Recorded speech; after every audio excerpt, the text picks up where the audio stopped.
Por 3 votos a 2, a segunda turma do Supremo Tribunal Federal derrubou a decisão do ministro Dias Toffoli, que anulou todos os atos da Lava Jato de Curitiba contra o empresário Marcelo Odebrecht. O julgamento estava empatado por 2-2 e o voto decisivo foi o do ministro Nunes Marques. Assunto para o jornalista Tiago Pereira, que já está aqui comigo. A gente pergunta para o Tiago, uma decisão que volta a trazer, de certa forma, a Lava Jato à tona, né, ao debate jurídico e político, não é mesmo, Tiago? Boa noite, bem-vindo.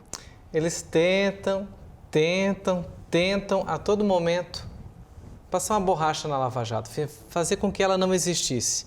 Lembrar, né, que ela existe é fundamental, porque aí está mais uma prova de que as decisões não são unânimes e há sim evidências, principalmente nesse caso que a gente vai falar, onde o réu confessa, né, que houve sim o pagamento de propina a inúmeros políticos das mais diversas esferas partidárias do país. Que fique bem claro, não foi só um partido, foram vários. Tem muito partido com a mão suja aí da Lava Jato, a gente lembra muito bem disso. Boa noite para você e para toda a nossa audiência qualificada aqui da Pix TV.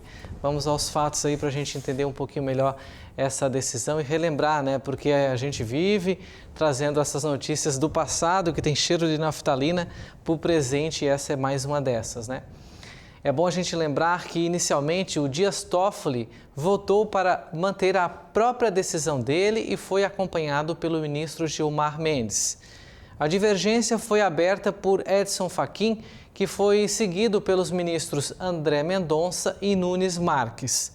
As ressalvas feitas por Nunes Marques acabaram sendo determinantes para mudar o curso do julgamento nessa decisão agora mais atual. Na época, Nunes apoiou a anulação dos atos da Lava Jato, mas ele discordou da decisão de encerrar as investigações sobre a Odebrecht. Na prática, o ministro defendeu que ficará a cargo do juiz de cada caso, porque eram vários, essa decisão sobre encerrar ou manter cada um dos julgamentos. Aqui é bom a gente trazer à tona essa decisão do Dias Toffoli, que a própria PGR aponta como um erro, já que o acordo de delação premiada da Odebrecht foi fechado com a própria PGR e homologado pelo Supremo, e não pela Justiça Federal de Curitiba. Segundo o chefe do Ministério Público Federal, Paulo Gonet, esse fato por si só mostra que eventuais restrições à atuação da Vara de Curitiba não devem embasar a anulação de todos os atos da Lava Jato contra o empresário. Que é bom também a gente lembrar, é bom que se diga, comprovou por A mais B ter praticado crimes. Portanto, ele é um réu, confesso. E agora nos resta saber qual o interesse o ministro do STF tem em cancelar as investigações. Para quem não lembra, o amigo do meu pai, citado pelo próprio Marcelo Odebrecht em delação premiada, era ele, Dias Toffoli. Pois é, falando em Toffoli, é bom a gente lembrar que ele também suspendeu a multa milionária da JF dos irmãos Batista, que não teve relação também nenhuma com a Lava Jato. E agora eu volto a perguntar, quem será que irá investigar Toffoli? O Senado vai usar o seu poder de freios e contrapesos?